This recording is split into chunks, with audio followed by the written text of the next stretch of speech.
প্রিয় দর্শক, HSC Habib media ও শিয়াখানা TV রয়েছে আপনাদের সঙ্গে। আমি এই মুহূর্তে উপস্থিত আছি হরিপাল ব্লক ইলাহিপুর শিবতিপুর এলাহি পঞ্চায়েত এলাকা রাত্রি লজ। এই রাত্রি লজে আজকে হুগলি জেলা কমিটির উদ্যোগে মানে প্রগতি নার্সিংহোম অ্যান্ড হসপিটাল অ্যাসোসিয়েশনের পরিচালনায় আজকে সঞ্জীবনী নার্সিংহোম হেলথ কেয়ারের উদ্যোগে আজকে কম্বল বিতরণ, শীত বস্ত্র বিতরণ অর্থাৎ কম্বল বিতরণ আজকে আপনাদের ঘরে সেই ভিডিওটি বা সেই চিত্রটি দেখাবো এখানে, বা কম্বল বিতরণ মানে আপনারা ভিডিওটি শেষ পর্যন্ত দেখুন।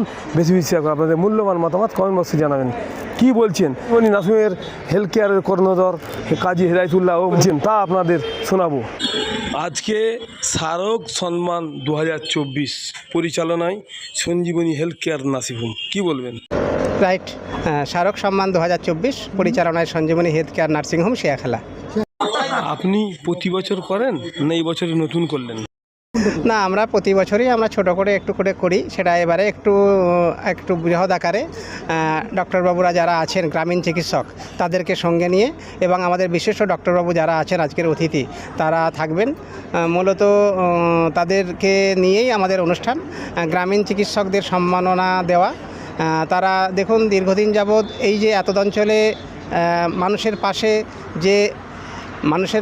মানুষের পাশে থেকে যে ডাক্তারবাবুরা চিকিৎসা দিয়ে আসছেন, তারা রাতের অন্ধকারে অনেক গভীর রাত্রে যখন মানুষজন তাদের কাছে যান তারা কিন্তু কোনো সময় ফিরিয়ে দেন না। তারা মানুষের কাছে গিয়ে বলেন যে রোগী দেখে তারা একটা সাজেস্ট করেন যে বিষয়টা কী দাঁড়াচ্ছে, বাড়িতে রেখে চিকিৎসা করা যাবে কিংবা বাইরে গিয়ে নিয়ে যেতে হবে। সেই মতো তাদের মতামত এবং তৎক্ষণাৎ যে চিকিৎসা পরিষেবা দেওয়া সেটা তারা দিয়ে থাকেন।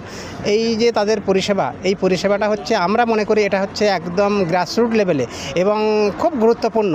তারা যে পরিষেবা দিচ্ছেন এটা তাদেরকে ধন্যবাদ এবং অভিনন্দন জানাচ্ছি এবং তাদেরকেই সম্মাননা প্রদান আমরা করছি। কাজী সাহেব, আপনার কাছে আমার প্রশ্ন, ব্যাগের ছাতার মতো নার্সিংহোম গজিয়ে উঠেছে, কি বলবেন?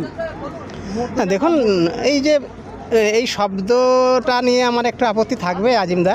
না, ব্যাঙের ছাতার মতো বিষয় না। দেখুন, মানুষের জনসংখ্যা বৃদ্ধি হচ্ছে। আমরা আদমশুমারি অনুযায়ী মানুষের জনসংখ্যা আমাদের আস্তে আস্তে পরিস্থিতি বাড়ছে, পরিধি বাড়ছে, নগরগঞ্জ গড়ে উঠছে, পাশাপাশি গ্রাম থেকে শহর হচ্ছে, শহরতলি হচ্ছে।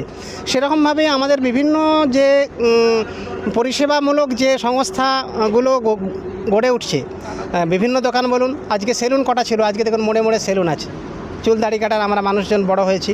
তারপরে কি দেখুন আজকে মুদির দোকান আছে। আপনার সেরকমভাবে চিকিৎসা পরিষেবা আমাদের মাননীয় মুখ্যমন্ত্রী বলছেন যে আপনারা চিকিৎসা পরিষেবা মানুষকে দিন, এবং সেটা সরকার তো উদ্যোগ নিচ্ছেই। সরকারের উদ্যোগ আছে, বিশেষ করে স্বাস্থ্য পরিষেবায় স্বাস্থ্যসাথী যে কার্ড, সেটা একটা মুখ্যমন্ত্রীর স্বপ্নের প্রকল্প এবং মহৎ প্রকল্প।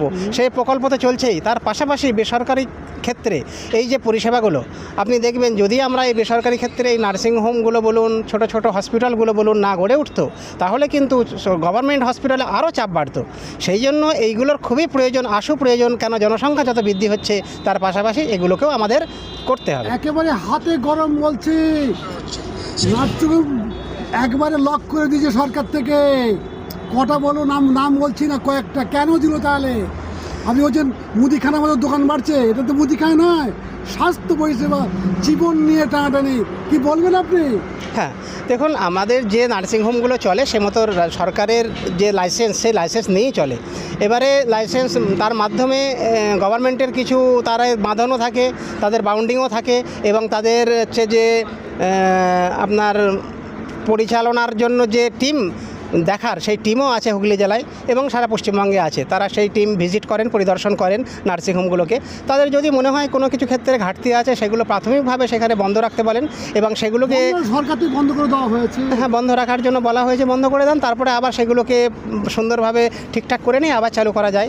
এটা হতেই পারে। এটা তো এবারে আপনার নার্সিংহোমের ব্যাপারে একটু যদি বলেন, সেবা কেমন দিচ্ছেন, কী সেবা পেলে মানুষ সবচেয়ে সুবিধা পাবে? হ্যাঁ, নার্সিংহোম আপনাদের মাধ্যম দিয়ে যেটা বলার, চিকিৎসা পরিষেবা তো আমরা 12 বছর ধরে আমরা সঞ্জীবনী সিয়াখালা এলাকার মানুষকে পরিষেবা দিয়ে আসছি এবং আরও চেষ্টা করছি উন্নত থেকে উন্নততর করার, যাতে মানুষজন পরিষেবা পান। শুধু উন্নততর করলে হবে না, পাশাপাশি আমাদের যে আর্থিক সীমাবদ্ধতার কথাও মাথায় রাখতে হবে। এলাকার মানুষজন এতদ অঞ্চলের যে মানুষজনের যে আর্থিক ক্রয় ক্ষমতা, সেই ক্রয় ক্ষমতাও মাথায় রেখে আমাদেরকে সেটা ব্যবস্থা করতে হবে। যারা আছে আমাদের স্বাস্থ্যসাথী কার্ডে চিকিৎসা তো ম্যাক্সিমাম আমরা করাই, এবং যাদের স্বাস্থ্যসাথী কার্ড নাই তাদেরকে আমরা বলি স্বাস্থ্যসাথী কার্ড করে নিয়ে আসার জন্য। এভাবেই আমাদের মানুষের সঙ্গেই কাজ করতে হয় এবং তাদের সুখে দুঃখে থাকতে হয়, এরা তো ব্যাপার। এবার এর কাজী হেদায়েতুল্লাহ, কর্ণধার, সঞ্জীবনী নার্সিংহোম সিয়াখালা।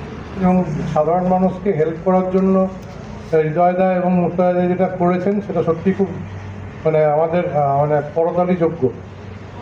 নতুন করে এবং হ্যাঁ, হুগলি জেলা কমিটি নতুন করে কিছু বলার নেই, তাড়াতাড়ি কাজটা শুরু করা হোক, আর কিছু বলার নেই।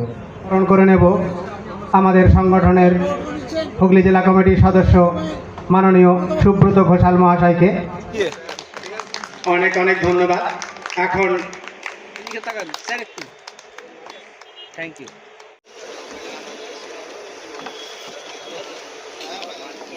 মঞ্চে আসবেন